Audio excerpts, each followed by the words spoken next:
ओम शांति। बाबा के महावाक्य। मीठे बच्चे, तो तुम्हें मनुष्य से देवता बनने की पढ़ाई पढ़नी और पढ़ानी है। सबको शांति धाम और सुख धाम का रास्ता बताना है। प्रश्न, जो सतो प्रधान पुरुषार्थी हैं, उनकी निशानी क्या होगी? उत्तर, वह औरों को भी आप समान बनाएंगे। वह बहुतों का कल्याण करते रहेंगे। ज्ञान धन से झोली भरकर दान करेंगे।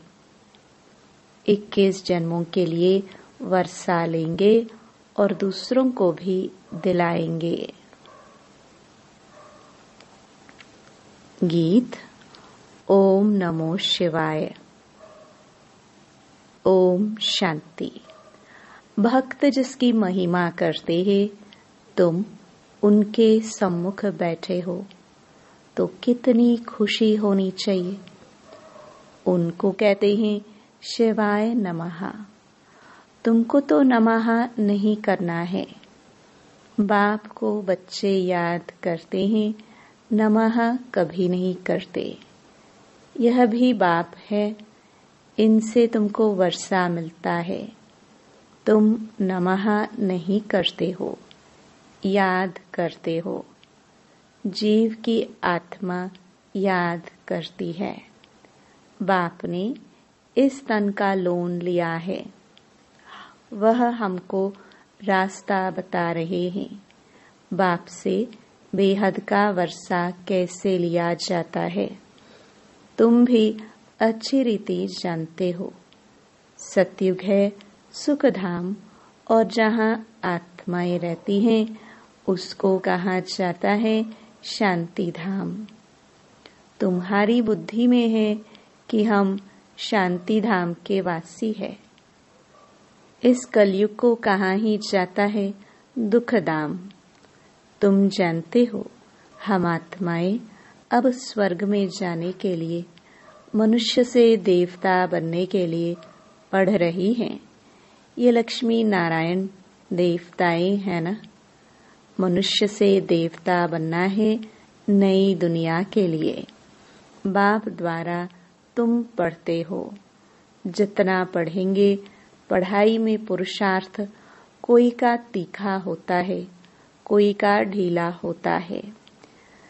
सतो प्रधान पुरुषार्थी जो होते हैं, वह दूसरों को भी आप समान बनाने का नंबरवार पुरुषार्थ कराते हैं। बहुतों का कल्याण करते हैं। जितना धन से झोली भरकर और दान करेंगे, उतना फायदा होगा। मनुष्य दान करते हैं, उसका दूसरे जन्म में अल्पकाल के लिए मिलता है। उसमें थोड़ा सुख, बाकी तो दुख ही दुख है। तुमको तो 21 जन्मों के लिए स्वर्ग के सुख मिलते हैं। कहाँ स्वर्ग के सुख, कहाँ यह दुख। बेहद के बाप द्वारा तुमको स्वर्ग में बेहद का सुख मिलता है। ईश्वर अर्थ दान पुण्य करते हैं ना, वह है इनडायरेक्ट। अभी तुम तो सम्मुख हो ना। अब बाप बैठ समझाते हैं। भक्ति मार्ग में ईश्वर अर्थ दान पुण्य करते हैं तो दूसरे जन्म में मिलता है। कोई अच्छा करते हैं तो अच्छा मिलता है। बुरा पाप आदि करते हैं तो उसको ऐसा मिलता है। यहाँ कलयुग में तो पाप ही होते रहते हैं, पुण्य होता ही नहीं। करके अल्पकाल के लिए सुख मिलता है। अभी तो तुम मनुष्य सतयुग में 21 जन्मों के लिए सदा सुखी बनते हो। उसका नाम ही है सुख धाम। प्रदर्शनी में भी तुम लिख सकते हो कि शांति धाम और सुख धाम का यह मार्ग है। शांति धाम और सुखधाम में जाने का सहज मार्ग है। अभी तो कलयुग है ना, कलयुग से सतयुग, पतित दुनिया से पावन दुनिया में जाने का सहज रास्ता, बिगर कौड़ी खर्चा। तो मनुष्य समझे, क्योंकि पत्थर बुद्धि है ना। बाप बिल्कुल सहज करके समझाते हैं। इसका नाम ही है सहज राजयोग, सहज ज्ञान। बाप तुम बच्चों को कितना सेंसिबल बनाते हैं। ये लक्ष्मी नारायण सेंसिबल है ना। भल श्री कृष्ण के लिए क्या क्या लिख दिया है, वह है झूठे कलंक। श्री कृष्ण कहता है, मैया मैं नहीं माखन खायो। अब इसका भी अर्थ नहीं समझते। मैं नहीं माखन खायो तो बाकी खाया किसने? बच्चे को दूध पिलाया जाता है, बच्चे माखन खाएंगे या दूध पिएंगे? यह जो दिखाया है मटकी फोड़ी आदि आदि, ऐसी कोई बातें हैं नहीं। वो तो स्वर्ग का फर्स्ट प्रिंस है। महिमा तो एक शबाबा की ही है। दुनिया में और किसकी महिमा है नहीं। इस समय तो सब पतित हैं, परंतु भक्ति मार्ग की भी महिमा है। भक्त माला भी गाई जाती है ना। फीमेल्स में मीरा का नाम है, मेल्स में नारद मुख्य गाया हुआ है।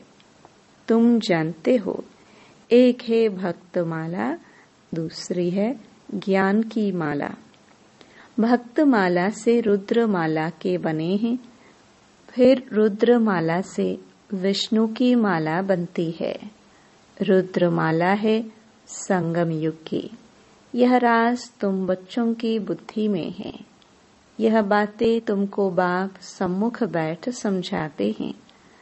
सम्मुख जब बैठते हो तो तुम्हारे रोमांच खड़े हो जाने चाहिए।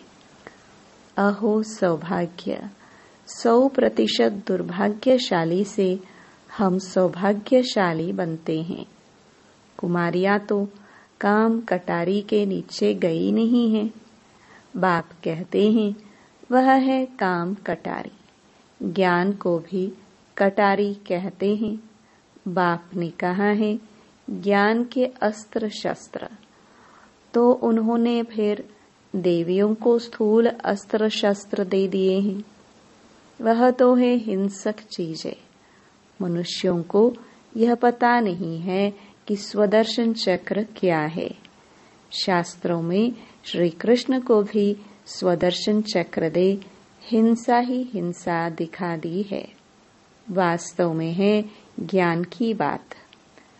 तुम अभी स्वदर्शन चक्रधारी बने हो, उन्होंने फिर हिंसा की बात दिखा दी है।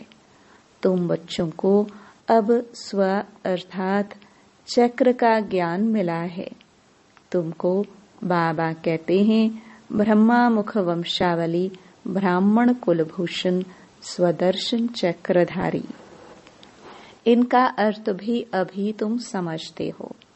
तुम्हारे में सारे 84 जन्मों का और सृष्टि चक्र का ज्ञान है। पहले सतयुग में एक सूर्यवंशी धर्म है, फिर चंद्रवंशी। दोनों को मिलाकर स्वर्ग कहा जाता है। यह बातें तुम्हारे में भी नंबरवार सबकी बुद्धि में है।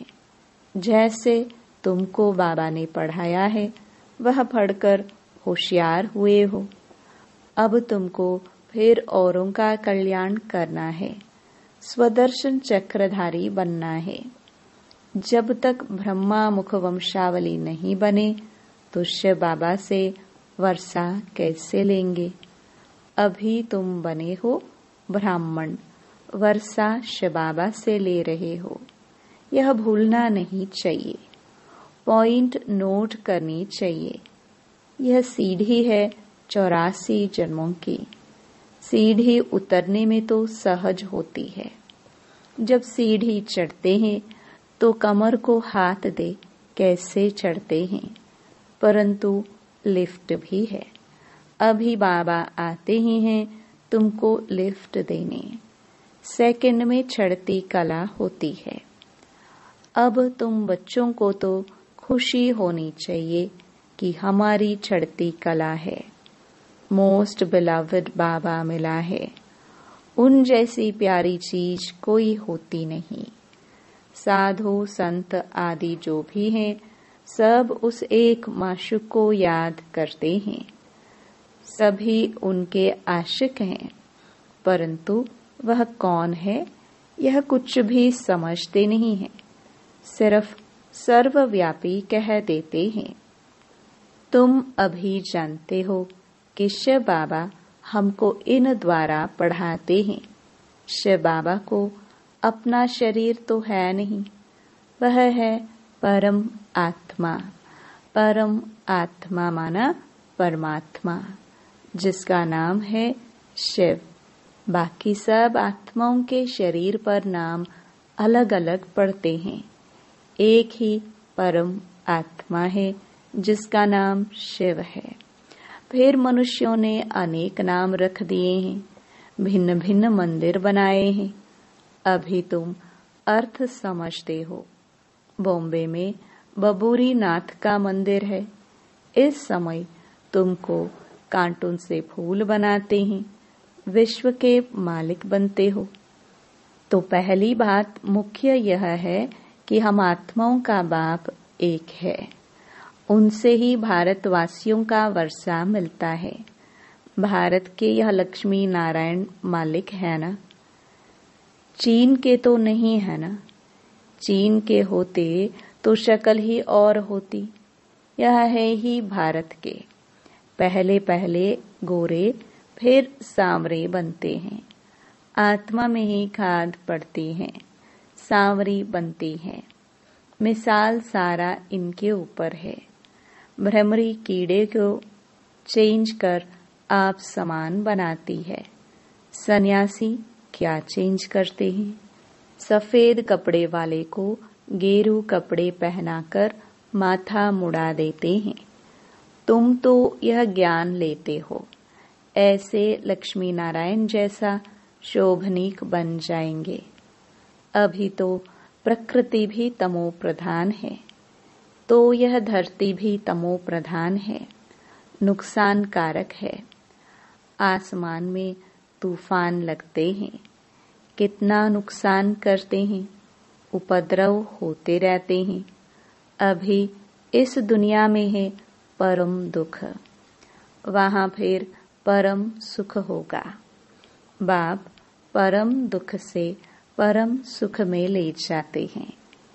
इनका विनाश होता है, फिर सब सतो प्रधान बन जाता है।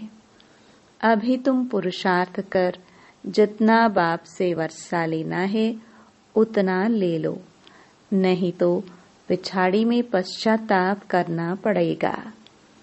बाबा आया परंतु हमने कुछ नहीं लिया। यह लिखा हुआ है, भंबोर को आग लगती है तब कुंभकर्ण की नींद से जागते हैं, फिर हाय हाय कर मर जाते हैं। हाय हाय के बाद फिर जय जयकार होगी। कलयुग में हाय हाय है ना, एक दो को मारते रहते हैं, बहुत ढेर के ढेर मरेंगे। कलयुग के बाद फिर सतयुग जरूर होगा। बीच में यह है संगम। इसको पुरुषोत्तम युग कहा जाता है। बाप तमो प्रधान से सतो प्रधान बनने की युक्ति अच्छी बताते हैं। सिर्फ कहते हैं मुझे याद करो और कुछ भी नहीं करना है। अभी तुम बच्चों को माथा आदि भी नहीं टेकना है। बाबा को कोई हाथ जोड़ते हैं तो बाबा कहते ना तो तुम आत्मा को हाथ है ना बाप को, फिर हाथ किसको जोड़ते हो? कलयुगी भक्ति मार्ग का एक भी चिन्ह नहीं होना चाहिए। हे आत्मा, तुम हाथ क्यों जोड़ती हो? सिर्फ मुझ बाप को याद करो। याद का मतलब कोई हाथ जोड़ना नहीं है। मनुष्य तो सूर्य को भी हाथ जोड़ेंगे, कोई महात्मा को भी हाथ जोड़ेंगे। तुमको हाथ जोड़ना नहीं है। यह तो मेरा लोन लिया हुआ तन है, परंतु कोई हाथ जोड़ते हैं तो रिटर्न में जोड़ना पड़ता है। तुमको तो यह समझना है कि हम आत्मा है। हमको इस बंधन से छूटकर अब वापस घर जाना है। इनसे तो जैसे नफरत आती है। इस पुराने शरीर को छोड़ देना है। जैसे सर्प का मिसाल है। भ्रमरी में भी कितना अकल है जो कीड़े को भ्रमरी बना देती है। तुम बच्चे भी जो विषय सागर में गोते खा रहे हैं, उनको उससे निकाल क्षीर सागर में ले जाते हो। अब बाप कहते हैं, चलो शांति धाम। मनुष्य शांति के लिए कितना माथा मारते हैं। सन्यासियों को स्वर्ग की जीवन मुक्ति तो मिलती नहीं। हाँ, मुक्ति मिलती है।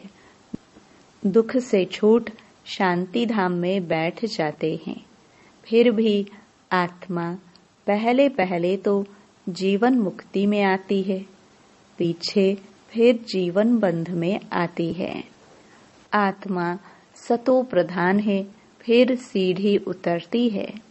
पहले सुख भोग, फिर उतरते उतरते तमो प्रधान बन पड़े हैं। अब फिर सबको वापस ले जाने के लिए बाप आए हैं। बाप कहते हैं, मुझे याद करो तो तुम पावन बन जाएंगे। बाप ने समझाया है, जिस समय मनुष्य शरीर छोड़ते हैं तो उस समय बड़ी तकलीफ भोगते हैं, क्योंकि सजाएं भोगनी पड़ती हैं।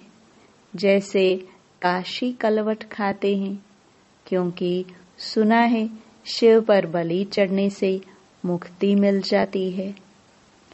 तुम अभी बलि चढ़ते हो ना, तो भक्ति मार्ग में भी फिर वह बातें चलती है, तो शिव पर जाकर बलि चढ़ते हैं। अब बाप समझाते हैं, वापस तो कोई जा नहीं सकते। हाँ, इतना बलिहार जाते हैं तो पाप कट जाते हैं, फिर हिसाब किताब नए सिर शुरू होता है। तुम इस सृष्टि चक्र को जान गए हो। इस समय सबकी उतरती कला है। बाप कहते हैं, मैं आकर सर्व की सद्गति करता हूँ, सबको घर ले जाता हूँ। पतितों को तो साथ नहीं ले जाऊंगा। इसलिए अब पवित्र बनो तो तुम्हारी जोत जग जाएगी। शादी के टाइम स्त्री के माथे पर मटकी में जोत जगाते हैं। यह रस्म भी यहाँ भारत में ही है। स्त्री के माथे पर मटकी में जोत जगाते हैं। पति के ऊपर नहीं जगाते, क्योंकि पति के लिए तो ईश्वर कहते हैं। ईश्वर पर फिर जोत कैसे जगाएंगे? तो बाप समझाते हैं, मेरी तो जोत जगी हुई है, मैं तुम्हारी जोत जगाता हूँ। बाप को क्षमा भी कहते हैं। ब्रह्म समाजी फिर ज्योति को मानते हैं। सदैव ज्योति जगी रहती है। उनको ही याद करते हैं, उनको ही भगवान समझते हैं। दूसरे फिर समझते हैं छोटी ज्योति, आत्मा बड़ी ज्योति परमात्मा में समा जाएगी। अनेक मतें हैं। बाप कहते हैं, तुम्हारा धर्म तो अथाह सुख देने वाला है। तुम स्वर्ग में बहुत सुख देखते हो। नई दुनिया में तुम देवता बनते हो। तुम्हारी पढ़ाई है ही भविष्य नई दुनिया के लिए, और सब पढ़ाइयाँ यहाँ के लिए होती हैं। यहाँ तुमको पढ़कर भविष्य में पद पाना है। गीता में भी बरोबर राजयोग सिखलाया है। फिर पिछाड़ी में लड़ाई लगी, कुछ भी नहीं रहा। पांडवों के साथ कुत्ता दिखाते हैं। अब बाप कहते हैं, मैं तुमको गॉड गॉडेस बनाता हूँ। यहाँ तो अनेक प्रकार के दुख देने वाले मनुष्य हैं। काम कटारी चलाए कितना दुखी बनाते हैं। तो अब तुम बच्चों को यह खुशी रहनी चाहिए कि बेहद का बाप ज्ञान का सागर हमको पढ़ा रहे हैं। मोस्ट बिलवड माशुक है। हम आशिक उनको आधा कल्प याद करते हैं। तुम याद करते आए हो। अब बाप कहते हैं, मैं आया हूँ, तुम मेरी मत पर चलो। अपने को आत्मा समझ मुझ बाप को याद करो, दूसरा ना कोई। सिवाय मेरी याद के तुम्हारे पाप भस्म नहीं होंगे। हर बात में सर्जन से राय पूछते रहो। बाबा राय देंगे, ऐसे ऐसे तोड़ निभाओ। अगर राय पर चलेंगे तो कदम कदम पर पदम मिलेंगे। राय ली तो रिस्पॉन्सिबिलिटी छूटी। अच्छा, मीठे मीठे सिखिलदे बच्चों प्रति माता पिता बाप दादा का याद प्यार और गुड मॉर्निंग। रूहानी बाप की रूहानी बच्चों को नमस्ते। धारणा के लिए मुख्य सार। पहला, बेहद के बाप से बेहद सुख का वर्षा लेने के लिए डायरेक्ट ईश्वर अर्थ दान पुण्य करना है। ज्ञान धन से झोली भरकर सबको देना है। दूसरा, इस पुरुषोत्तम युग में स्वयं को सर्व बंधनों से मुक्त कर जीवन मुक्त बनना है। भ्रमरी की तरह भो भो कर आप समान बनाने की सेवा करनी है। वरदान, सर्व प्राप्तियों के अनुभव द्वारा पावरफुल बनने वाले सदा सफलता मूर्त भव। जो सर्व प्राप्तियों के अनुभवी मूर्त हैं वह पावरफुल है। ऐसी पावरफुल सर्व प्राप्तियों की अनुभवी आत्माएं ही सफलता मूर्त बन सकती हैं, क्योंकि अभी सर्व आत्माएं ढूंढेंगी कि सुख शांति के मास्टर दाता कहाँ हैं। तो जब आपके पास सर्व शक्तियों का स्टॉक होगा तब तो सबको संतुष्ट कर सकेंगे। जैसे विदेश में एक ही स्टोर से सब चीजें मिल जाती हैं, ऐसे आपको भी बनना है। ऐसे नहीं सहन शक्ति हो, सामना करने की नहीं, सर्व शक्तियों का स्टॉक चाहिए, तब सफलता मूर्त बन सकेंगे। स्लोगन, मर्यादाएं ही ब्राह्मण जीवन के कदम हैं। कदम पर कदम रखना माना मंजिल के समीप पहुंचना। अव्यक्त इशारे, सत्यता और सभ्यता रूपी कल्चर को अपनाओ। आजकल कोई कोई एक विशेष भाषा यूज करते हैं कि हमसे असत्य देखा नहीं जाता, असत्य सुना नहीं जाता, इसलिए असत्य को देख झूठ को सुन करके अंदर में जोश आ जाता है। लेकिन यदि वह असत्य है और आपको असत्य देखकर जोश आता है तो वह जोश भी असत्य है ना। असत्यता को खत्म करने के लिए स्वयं में सत्यता की शक्ति धारण करो। ओम शांति।